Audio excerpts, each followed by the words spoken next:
Hello everyone, myself Jyoti, working as a PGT Economics here, and my topic is strategies, teaching strategies in economics.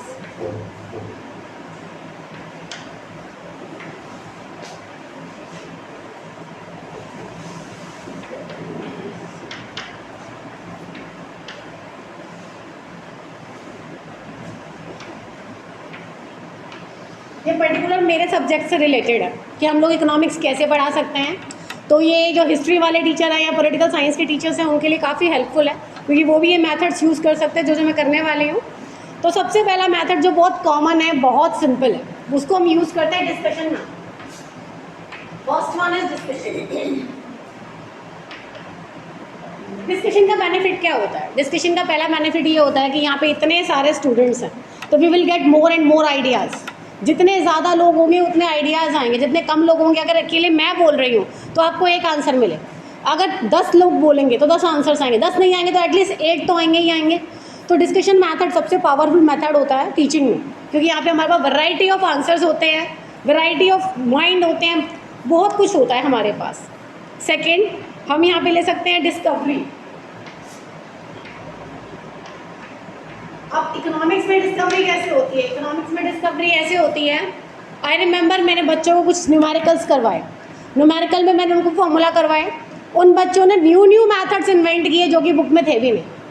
कैसे किए? क्योंकि उन्होंने discovery की, उनका previous maths जो था वो अच्छा था, तो उन्होंने उसको ऐड किया, अपनी प्रीवियस नॉलेज को ऐड करके उन्होंने इतने प्यारे प्यारे मैथड से इतने अच्छे तरीके से उन सम्स को सॉल्व किया कि मुझे भी कुछ सीखने को मिला कि बच्चों ने डिस्कवरी की है। अगर मैं सिंगल करती, मैं अकेले बताती तो सिर्फ एक मेथड होता वहाँ पे, एक मैक्सिमम 2, बट उन्होंने वैरायटी ऑफ मेथड्स मेरे सामने रखे कि मैम इस सम को हम ऐसे भी कर सकते हैं, ऐसे भी कर सकते हैं।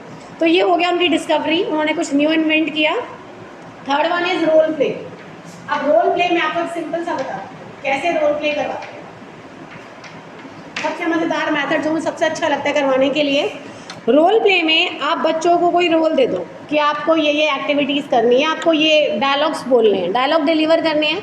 जब वो डायलॉग डिलीवर करेंगे तो उनको पता चल जाएगा हमने ये किया था। लाइक मेरा एक लॉ है, लॉ ऑफ वेरिएबल प्रोपोर्शन, उसमें मैं बच्चों से क्या एक्ट प्ले करवाती हूँ कि एक फादर है और उनके 8 चिल्ड्रन हैं, 8, ठीक है। अब जो एक फादर है, उनके 8 चिल्ड्रन है, वो फादर की डेथ हो रही है, लास्ट मोमेंट है, उन्होंने अपने सारे बच्चों को बुलाया और बुला के बोला बेटा ये मेरी लैंड है, आप इस लैंड को जो करना हो करो, अब ये आप लोगों की है, मैं जा रहा हूँ। अब पापा की डेथ हो गई, 8 चिल्ड्रन है, अब वो 8 चिल्ड्रन उस लैंड का क्या करते हैं? क्या करते हैं? नहीं, वो डिवाइड, वही बात आ गई। सबसे पहले सबसे बड़ा बेटा बोला कि ये पापा की लैंड है, क्योंकि पापा इस पर फार्मिंग करते थे तो हम भी फार्मिंग करेंगे। बाकी 7 ने बोला नहीं, हमें नहीं करनी, we are not interested in farming, farming कौन करता है आज के टाइम पे? तो वो 7 जो थे वो पीछे हट गए। अब सिंगल पर्सन फार्मिंग करने गया तो आप बताइए रिजल्ट ज़्यादा आएगा कम आएगा? उस लैंड से आउटपुट ज़्यादा आएगा कम आएगा? एक सिंगल पर्सन, जो सबसे बड़ा बेटा है वो कर रहा है फार्मिंग, कम आएगा। थोड़े टाइम के बाद सेकंड जो सन था वो भी गया, उसने बोला कि yes I am also interested, मैं भी फार्मिंग करूँगा। अब रिजल्ट कैसा आएगा? पहले से काफ़ी ज़्यादा, है ना, क्योंकि दोनों मिल गए, कहते हैं ना 1 और 1 11, तो दोनों मिल गए, बहुत अच्छा आया। ऐसे करते करते थर्ड वन भी गया, फोर्थ वन भी गया, फिफ्थ वन भी, सबको धीरे धीरे रियलाइज़ हुआ कि हमें करना चाहिए। बट लैंड की लिमिट है, लैंड की कैपेसिटी, आप उसके ऊपर एक्सिस पर्सन्स को अगर लगाते जा रहे हो तो वो सिर्फ अपना कंट्रीब्यूशन मांगेंगे, लैंड से रिजल्ट उतना ही आएगा, आउटपुट उतना ही आएगा जितना वो होगा। अब उस लैंड, बिल्कुल एग्जैक्टली, अब उस लैंड पे रिक्वायरमेंट थी 6 पर्सन्स की, बट वहाँ पर कितने पर्सन एंगेज हैं? 8, तो 2 एक्स्ट्रा है वहाँ पे। बट वो जो 2 एक्स्ट्रा है उनको नहीं पता कि हम एक्स्ट्रा हैं। क्यों नहीं पता? क्योंकि उनको तो पता है लैंड हमारी है, हमें इन्हें काम करना है। अब चाहे वो फ्री बैठे हैं उस लैंड पे, ये सारा हम एक रोल प्ले करवा सकते हैं बच्चों से कि एक बच्चा फार्मिंग कर रहा है। अब ये रोल प्ले से वो लाइफ टाइम नहीं भूलेगा कि मैंने ये रोल प्ले किया था, हमेशा उसे याद रहेगा, yes ma'am I remember I was the first one, मेरा जो मार्जिनल आउटपुट था 2 था, तो उसे वो नंबर भी याद रहेगा कि उसका मार्जिनल आउटपुट कितना था, क्योंकि उसने वो परफॉर्म किया। तो इस तरह की छोटी छोटी एक्टिविटीज़ हम बच्चों से करवा सकते हैं, देखने वाला भी इंटरटेन होता है, करने वाले को भी मज़ा आता है। और जो क्लास में सबसे ज़्यादा शरारती बच्चे होते हैं, हमें उनसे करवानी चाहिए एक्टिविटी, क्योंकि बाकी क्लास जो है वो शांत रहेगी और जो ऑलरेडी इस तरह के बच्चे हैं वो एक्टिविटी में एंगेज रहेंगे। ये हमारा नेक्स्ट मेथड है इकोनॉमिक्स करवाने का, demonstration. Fourth one is demonstration. Demonstration में आपने देखा भी होगा कुछ मॉडल्स बनवाए जाते हैं। अब हम हर बच्चे को तो लेके जा नहीं सकते कि चलो बच्चा देखते हैं दिस इज पीडीएस सिस्टम या this is ration shop depot, हर जगह हम विजिट्स नहीं करवा सकते। तो उसके लिए हमारे पास ऑप्शन है डेमोन्स्ट्रेशन से शो कर सकते हैं। उनको एक मॉडल बना के दिखा दिया कि बेटा ऐसे ऐसे ये शॉप होती है, यहाँ पर ऐसे ऐसे जाना होता है, तो डेमोन्स्ट्रेशन से बच्चे ईजिली समझ लेते हैं। आप एक हमारा जो होता है लर्निंग वे जो होता है, एक होता है थ्योरेटिकल, एक होता है practical. Do you believe in theory और प्रैक्टिकल्स? थ्योरी अभी हमने बोला, आपने सुना, भूल गए। प्रैक्टिकल लॉन्ग लास्टिंग इम्पैक्ट छोड़ता है माइंड पे, तो I think so practical way ज़्यादा अच्छा होता है। जब आप उसको एक मॉडल दिखाओगे तो उसे याद रहेगा। हम मूवीज़ देखते हैं, हमें याद रहती है स्टोरी, कोई बता देता है हमें इतनी याद नहीं रहती क्योंकि हमने वहाँ देखा है। तो विजुअल इम्पैक्ट ज़्यादा होता है रेदर देन लिसनिंग, तो इसलिए हमें उनको डेमोन्स्ट्रेशन देना चाहिए, ज़्यादा से ज़्यादा मॉडल्स बना के दिखाने चाहिए। और मॉडल भी अगर आपसे नहीं बनते मत बनाओ, बच्चों को बोल दो। प्रीवियस मॉडल्स होते हैं, प्रीवियस मॉडल आप उनके आगे रिप्रेजेंट कर सकते हैं, उनको टास्क दे सकते हैं कि आपने ये वाला मॉडल बना के लाना है, तो एक बच्चा जो बना के लाएगा आप उसको रिप्रेजेंट कर सकते हैं। तो ये हमारा है डेमोन्स्ट्रेशन। उसके बाद प्रॉब्लम सॉल्विंग नेक्स्ट है हमारा।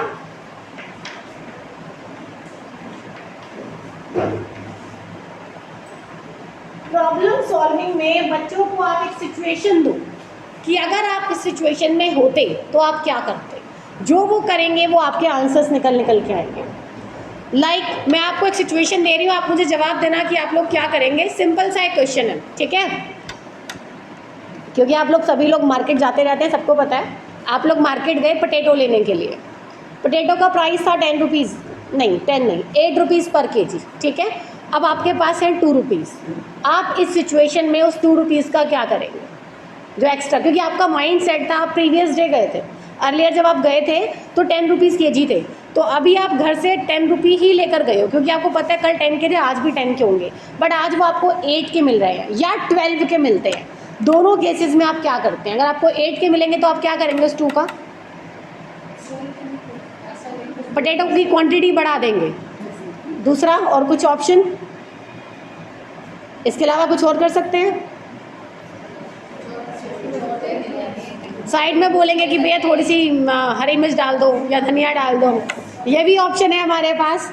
और अगर हम उस 2 रुपीज़ को सेव भी कर सकते हैं, तो ये आपको एक सिचुएशन दी गई, आपने इस सिचुएशन में डिफरेंट रिएक्शन दिए, तो जो डिफरेंट आपने रिएक्शन दिए वही सारे रिएक्शंस मिला के थ्योरी बनती है। जितने भी आपने आंसर दिए इसमें से कोई भी यूजलेस नहीं है, सबसे ही कोई ना कोई थ्योरी बनी है, ठीक है। तो ये जो प्रॉब्लम सॉल्विंग है इसमें आप उसको एक प्रॉब्लम दो कि अगर ऐसा होगा तो आप कैसे करोगे। अगर 10 का 12 हो जाता फिर आप क्या करते? ऑब्वियसली क्वांटिटी कम करनी पड़ती, तो आपको इस सिचुएशन में क्वांटिटी को कम करना पड़ा। तो ये हमारा क्या है, प्रॉब्लम सॉल्विंग। नेक्स्ट है case study, last case study. ऐसा नहीं है कि और नहीं है, मेथड्स बहुत है हमारे पास, प्रोजेक्ट है, प्रैक्टिकल्स हैं, बहुत कुछ है स्ट्रेटजीज इसके अंदर, बट फिलहाल इतना ही।